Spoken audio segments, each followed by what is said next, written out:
I recently listened to The Road by Cormac McCarthy, and this is narrated by Tom Stechschulte. And this is a phenomenal read, or listen, I should say. Just incredible. It's going to go down on one of my all-time favorite lists, and I'm going to tell you a little bit why and tell you a little bit more about the book. But this is a fantastic book. It's a story about a boy and a man in a post-apocalyptic world that are essentially trying to survive. They're trying to get down a road and go to a safer area on the coast.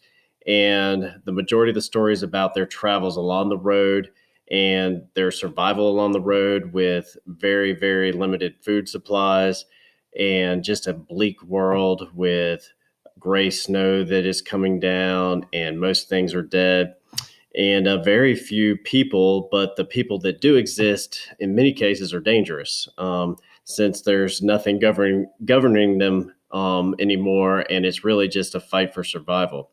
So this is a book that is pretty heavy, pretty deep, and asks a lot of deep questions about humanity, about good and evil.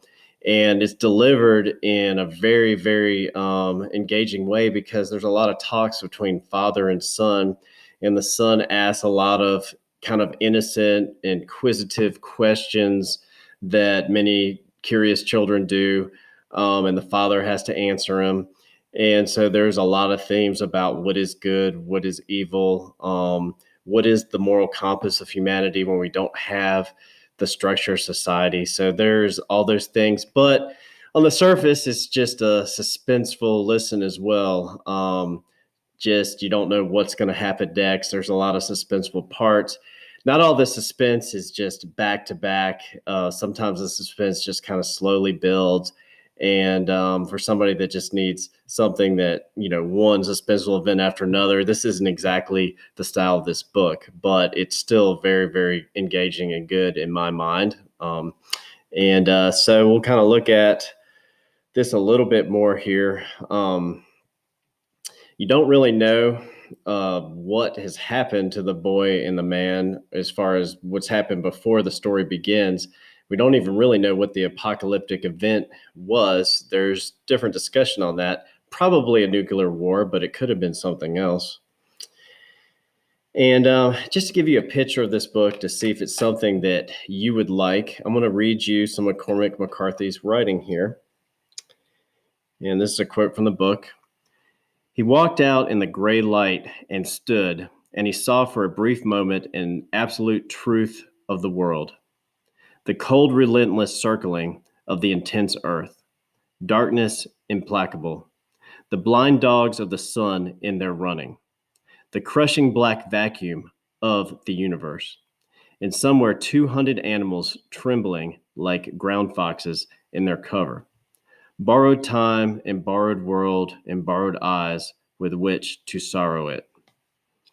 So that just kind of gives you a sense of Cormac McCarthy's writing style. It is deep, it is heavy, it is engaging, it's poetic, it's a lot of things. But that's why this book won a Pulitzer Prize.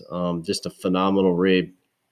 And I want to give you just a little bit of example of the dialogue between the boy and the man.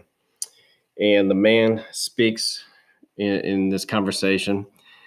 Just remember that the things you put in your head are there forever, he said. You might want to think about that. You forget some things, don't you? Yes, you forget what you want to remember, and you remember what you want to forget.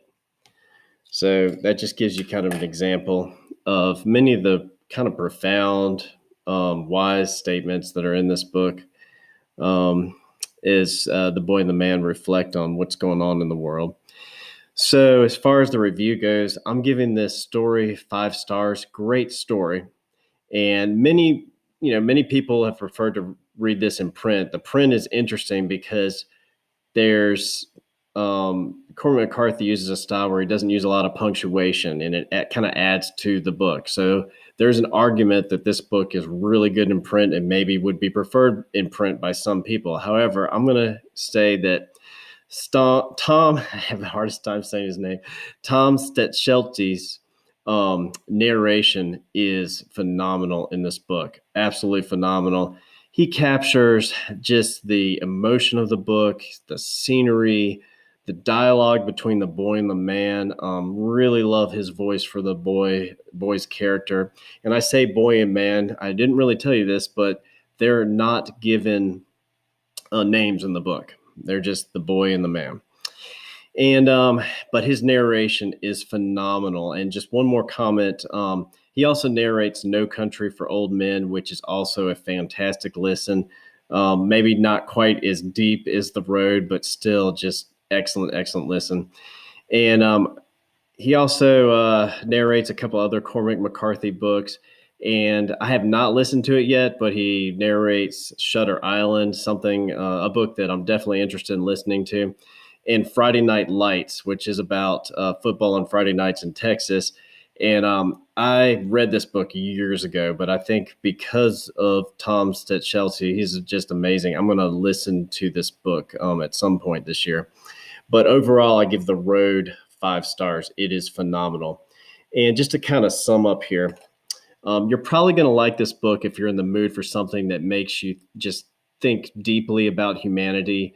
You want a book that makes you think. It's a very thought-provoking book. So this would be a good listen for you.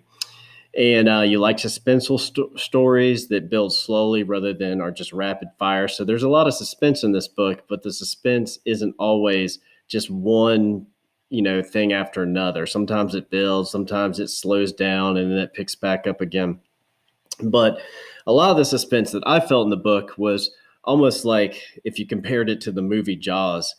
And in Jaws, excellent movie, but you you feel in suspense a lot of the times because you can't see the shark. You know it's there, it's lurking, but you can't actually see it. And that's really the kind of suspense that's in The Road. There's a lot of danger out there, but you're not always confronted with the danger that's out there. There's moments and times where you don't, there's nobody else around.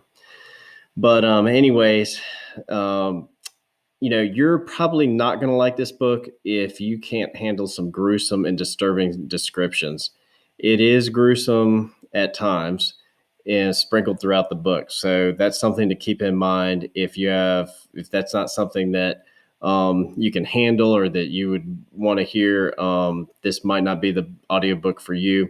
However, I will say that it adds a lot of depth to this book. It really kind of shows what evil is in some cases. So, I definitely understand why Cormac McCarthy included it in the book. It's certainly adds a lot of depth.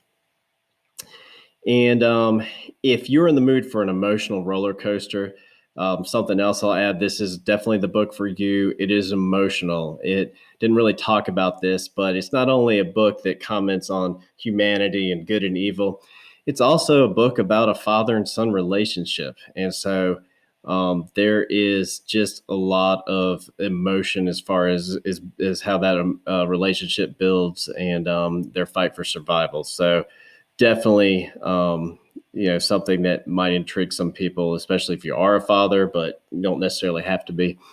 But it certainly would be a book that you could connect with. And then, another thing about the book is it really kind of starts in the middle of the story. You don't have all the background, you don't have everything just set out for you. You have to kind of figure out what's happened through clues in some cases. And so if you're somebody that really likes a book that you have all the background details, this might not be the book for you. But this book, provides a lot of clues as far as what happened. And to me, that makes it very interesting. So anyways, I think this is an excellent listen. So definitely check it out.